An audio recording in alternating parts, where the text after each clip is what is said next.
할렐루야. 귀한 말씀과 기도의 자리로 나오신 우리 귀한 성도님들을 주님의 이름으로 환영하고 축복합니다. 오늘도 여러분을 자유케 하고 또 사랑으로 가득하게 하는 하루 되길 소망합니다.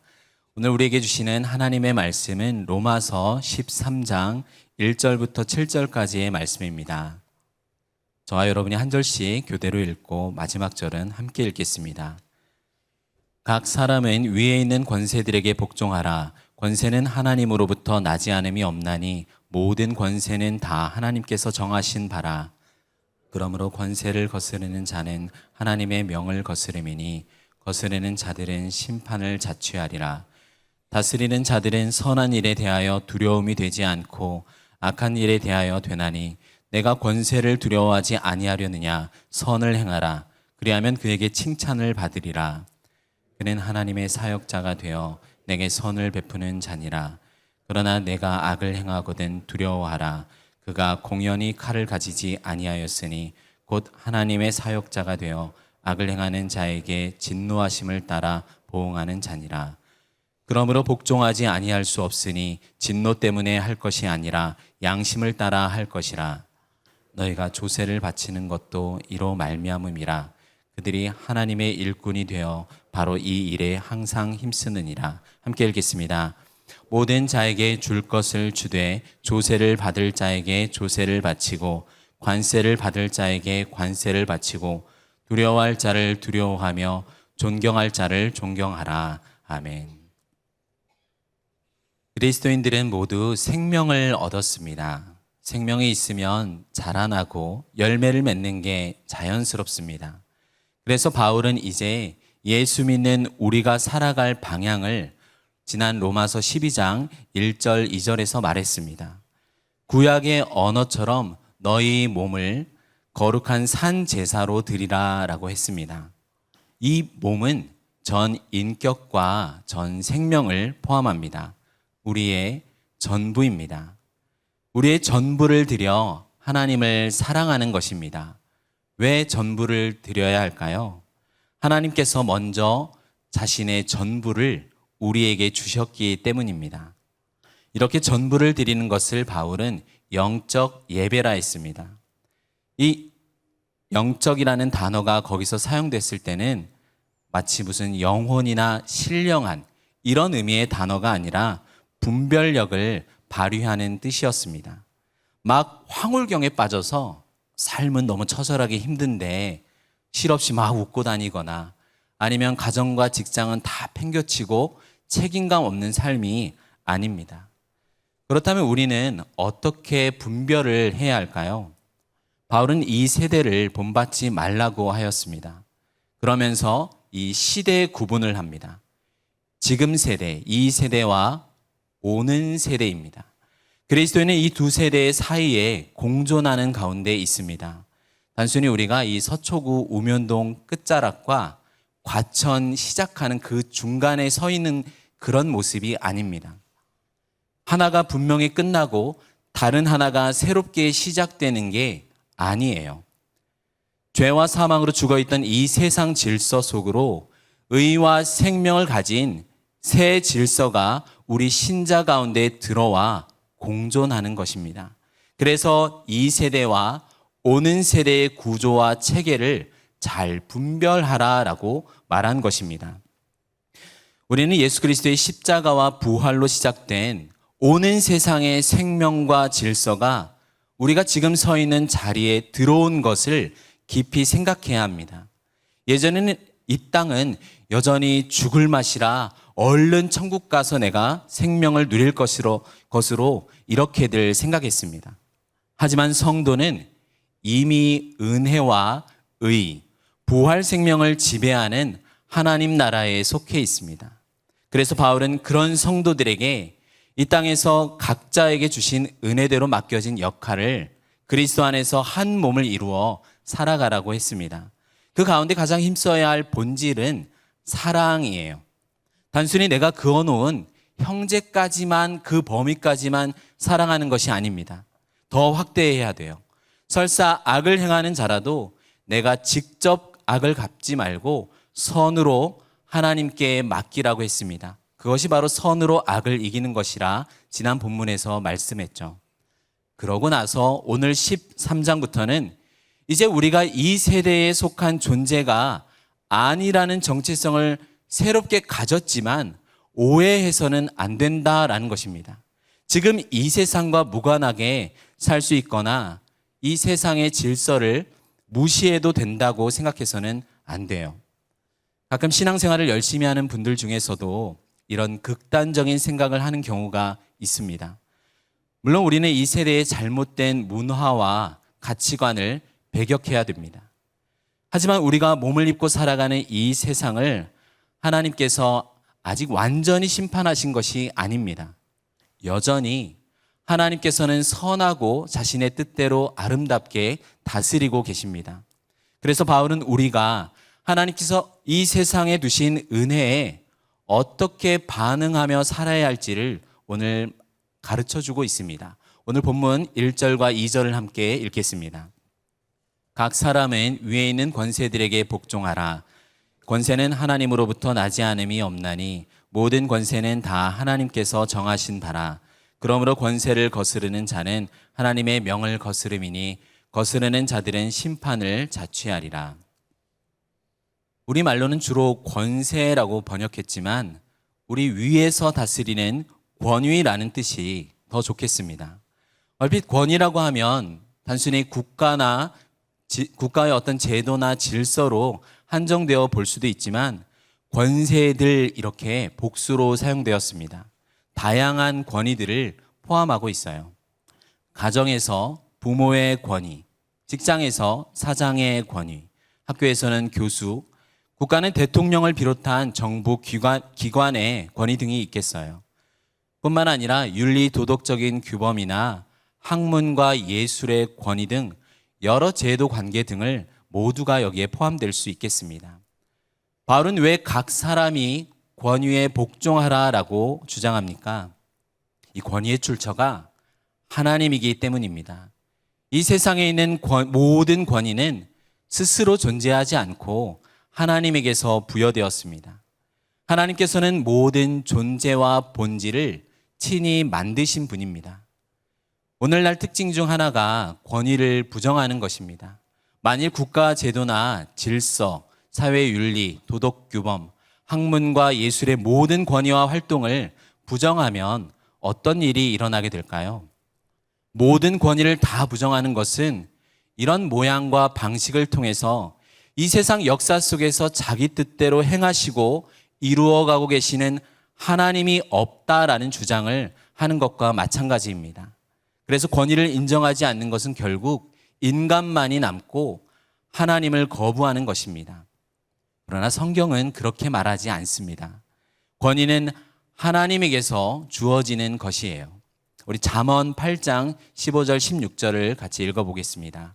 나로 말미암아 왕들이 치리하며 방백들이 공의를 세우며 나로 말미암아 재상과 존귀한 자 곧 모든 의로운 재판관들이 다스리느니라. 아멘. 제도적으로 사람들이 투표하고 다수결이나 합의에 의해서 선출되고 지명되지만 사람들을 통해서 하나님께서 부여하는 권위입니다.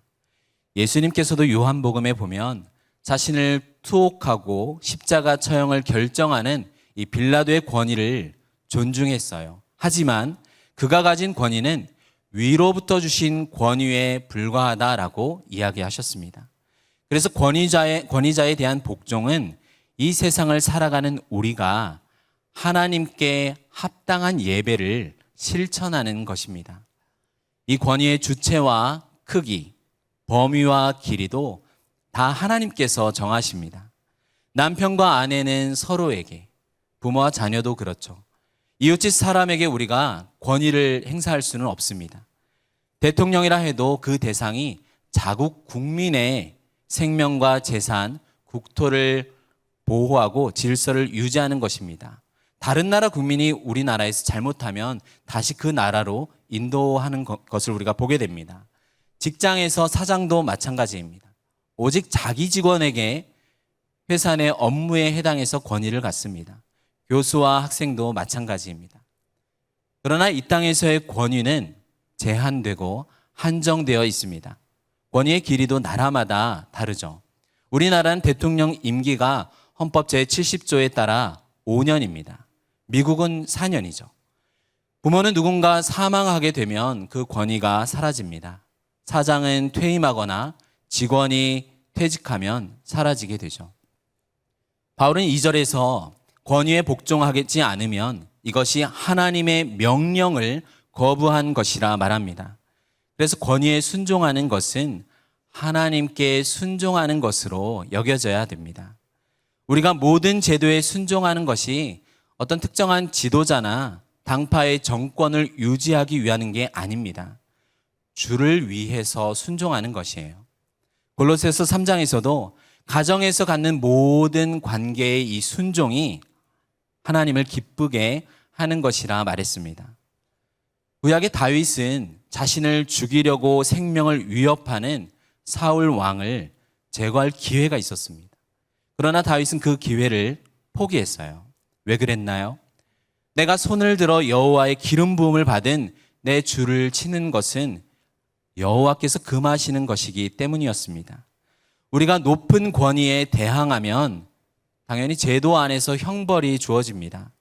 하지만 이 땅에서의 권위가 궁극적으로 하나님과 관련이 있기 때문에 하나님의 심판이 있다라는 것을 기억해야 돼요. 우리 3절과 4절을 함께 읽겠습니다.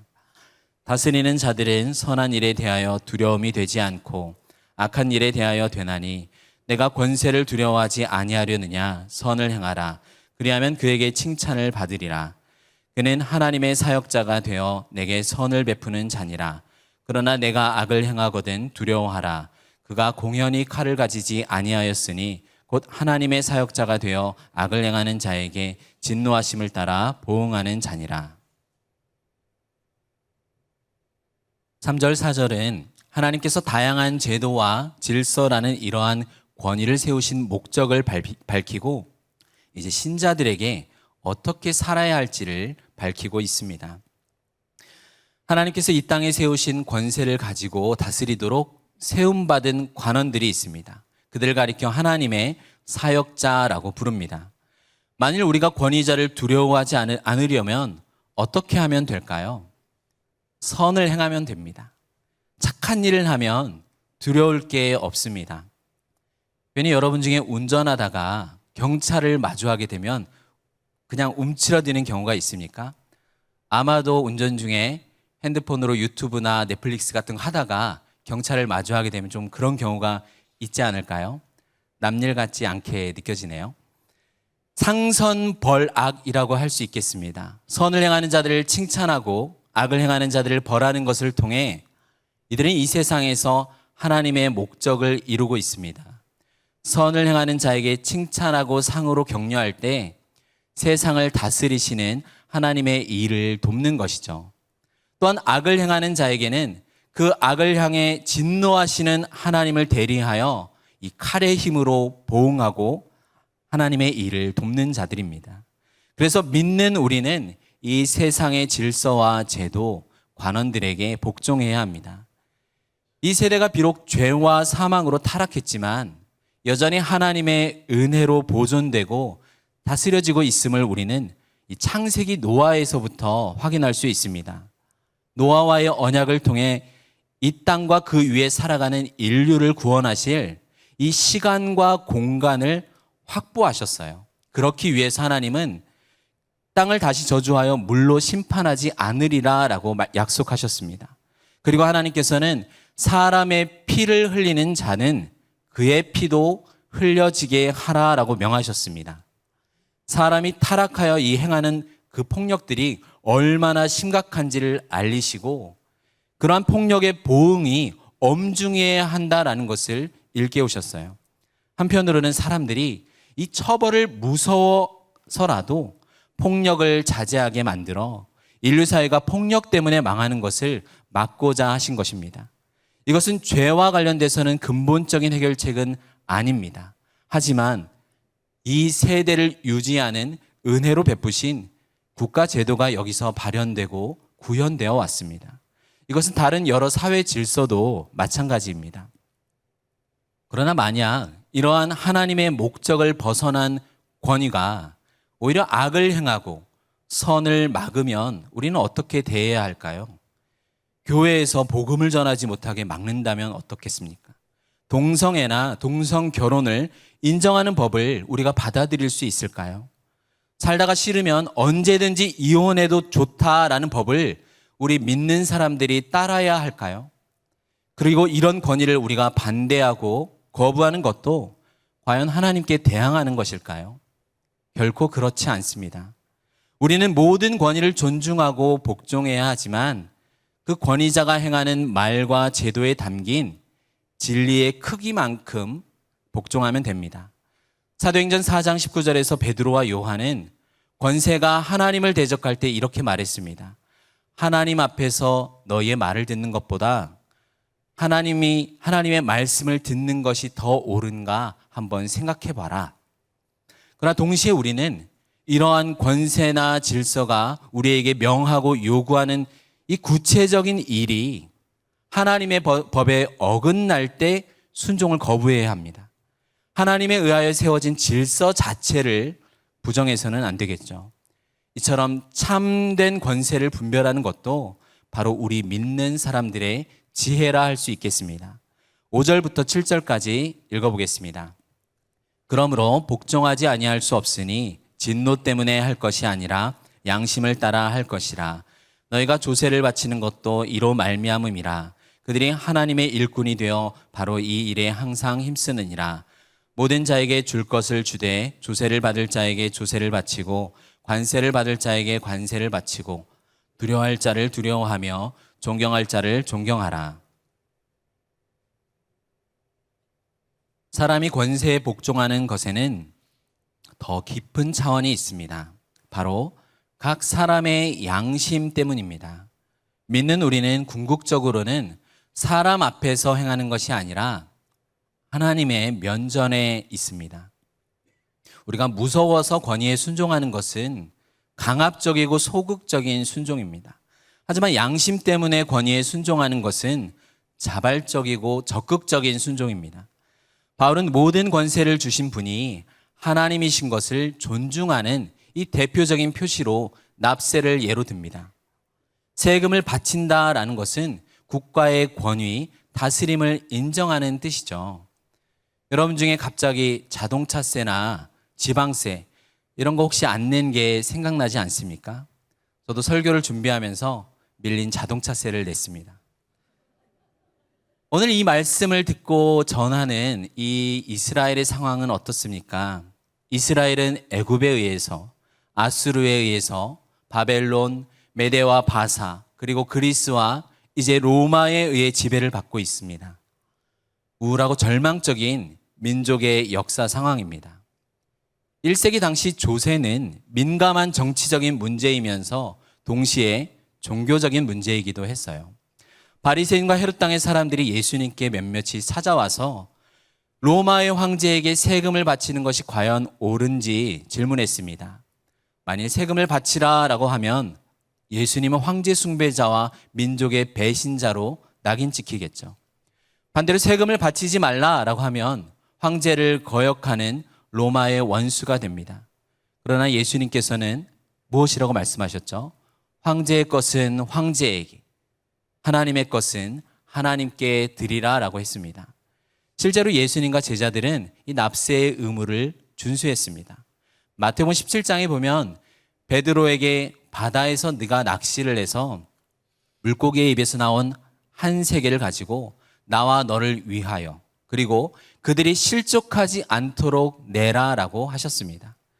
우리가 단순히 세무조사가 들어오면 벌금이나 처벌이 무서워서 억지로 세금을 납부하는 게 아니라 양심을 따라 하나님께서 이 세상에 두신 기관과 국가에 복종하는 것이 당연합니다.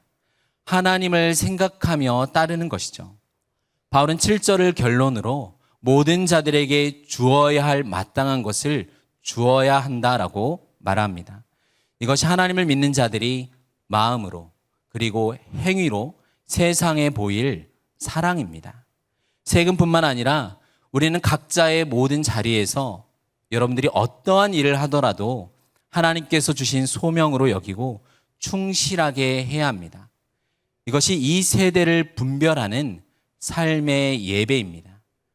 사랑하는 성도 여러분, 선하신 하나님께서 처음 세상을 아름답게 창조하셨지만 오늘 우리가 살아가고 있는 이 세대는 타락하여 완전한 심판을 기다리는 세상입니다. 그러나 이런 세상 속에서 하나님의 아들께서 친히 우리 가운데 오셨습니다. 그리고 구원 역사를 이루셨어요.